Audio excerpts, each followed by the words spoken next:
അവന്റെ കൂടെ ഉണ്ടായിരുന്ന ജനസമൂഹം സാക്ഷ്യം നൽകുകയും അവർ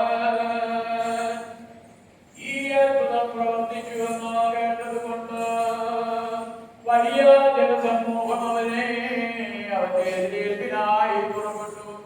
എന്നാൽ പരീശന്മാർ അന്യോന്യം നിങ്ങളെ കൊണ്ടൊരു പ്രയോജനവുമില്ല, അതാ ലോകം